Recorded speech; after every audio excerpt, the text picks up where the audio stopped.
Boys company என்ற நாடக குழு மூலம் திரைப்படத்துறைக்குள் காலடி வைத்தவர்களில் என்என் கண்ணப்பாவும் ஒருவர். குறைந்த எண்ணிக்கை படங்களே இவர் நடித்திருந்தாலும் இவரின் நடிப்பு மறக்க முடியாத பதிவுகளை ரசிகர்கள் மனதில் விதைத்திருக்கிறது என்றே கூறலாம். என்என் கண்ணப்பாவின் திரைப்பயணத்தை பற்றிய ஒரு பார்வை.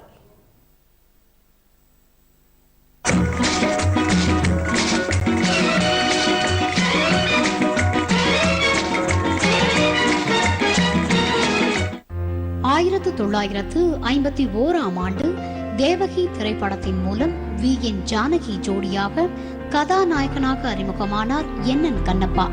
இந்த படத்தின் வெற்றியை தொடர்ந்து மாதிரி தேவியுடன் இவர் நடித்த மாலா ஒரு மங்கள விளக்கு திரைப்படம் இவரை மக்களிடையே பிரபலமாக்கியது. அடுத்து இவர் நடித்த டவுன் பஸ் திரைப்படத்தில் இவரின் நகைச்சுவை மற்றும் நேர்த்தியான நடிப்பு ரசிகர்களிடையே பெரும் வரவேற்பை பெற்றது.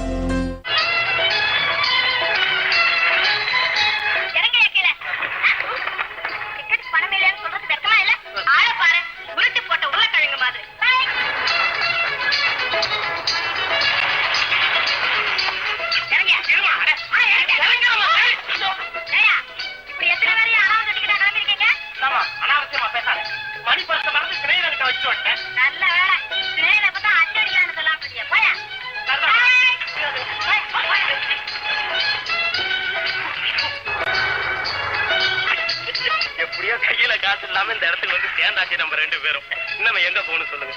மன்னாடு என்ன இருந்தாலும் இந்த கண்டக்டர் பொம்பளை ஒண்ணு கீழே பிடிச்சு தள்ளுனாவா?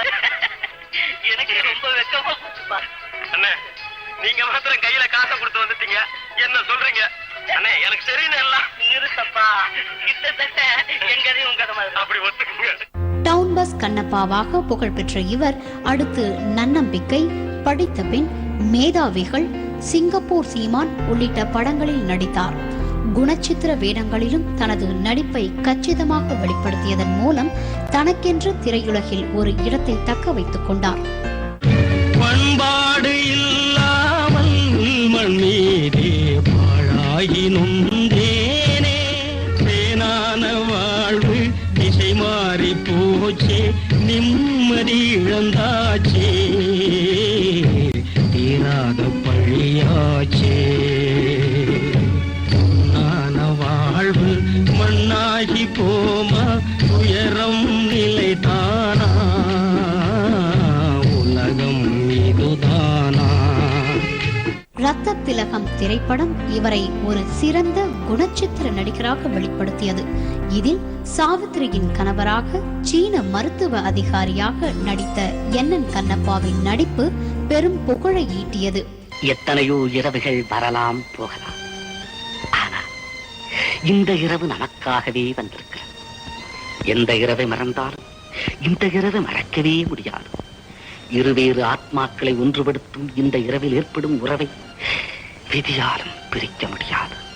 சின்னஞ்சிறு வயது முதல் நாம் ஒன்றாகவே வளர்ந்தோம், பழகினோம். எனக்கு அருகில் இருந்தாலும் தூரத்தில் இருந்தாலும் எப்போதும் நீ என் இதயத்தில் நிறைந்திருக்கிறாய். தேசத்திற்கே நாம் பயன்பட வேண்டியவர்கள். அதற்கு ஆபத்தில்லாமல் அமைதி வரும் வரை நமது இன்பத்தையும் மகிழ்ச்சியையும் தள்ளி வைத்தால். கமலா, உன்னை நன்றாக எனக்கு புரிகிறது.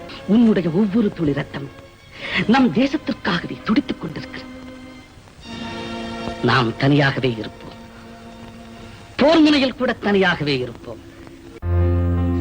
எந்த கதாபாத்திரத்திலும் ஒன்றி நடிக்கும் இயல்பு இவருக்கு பல வேடங்களை ஏற்று நடிக்கும் வாய்ப்புகளை வழங்கியது.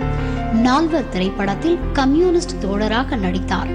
மாணிக்க வாசகர், கப்பலோட்டிய தமிழன் ஆகிய திரைப்படங்களும் அவருக்கு சிறந்த பெயரை பெற்று தந்தது. சுந்தரம், இத பார்ப்ப அண்ணாச்சி வந்திருக்கிறேன். யாரை ஏமாற்றுகிறாய்? நான் தலைவனின் தம்பியடா, இந்நாட்டு தலைவனின் தம்பி.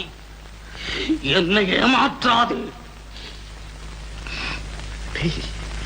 ராஜா, சுந்தரம், என்ன தெரியல, நான் தாண்டா சிதம்பரம். சிதம்பரம் சிதம்பரம் சிறையில் அல்லவா இருக்கிறார்? இங்கெப்படி வந்தார்? ஏன் வந்தார்? நான் விடுதலை ஆயிட்டேன்பா. இல்லை இல்லை,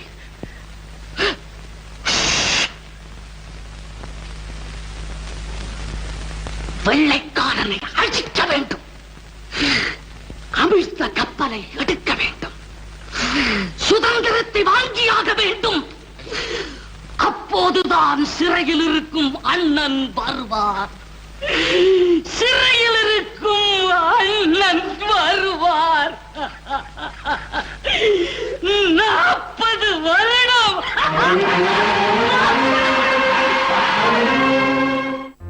திரைப்படங்களில் நடித்துக் கொண்டே நவசக்தி நாடகக் குழு என்ற நாடக குழுவையும் நடத்தி வந்தார் என்என் கண்ணப்பா. நாடகத்தில் இருந்து திரைத்துறைக்கு வந்த என்என் கண்ணப்பா மீண்டும் நாடகத்திலேயே தன்னை ஈடுபடுத்திக் கொண்டார். திரையுலகிலும் நாடகத்துறையிலும் என்என் கண்ணப்பாவின் பங்கு என்றென்றும் நினைவில் நிலைத்து நிற்கும். சன் செய்திகளுக்காக சுதர்சன் ராமநாதன், AR சலீம் மற்றும் ரஃபியா. ICICI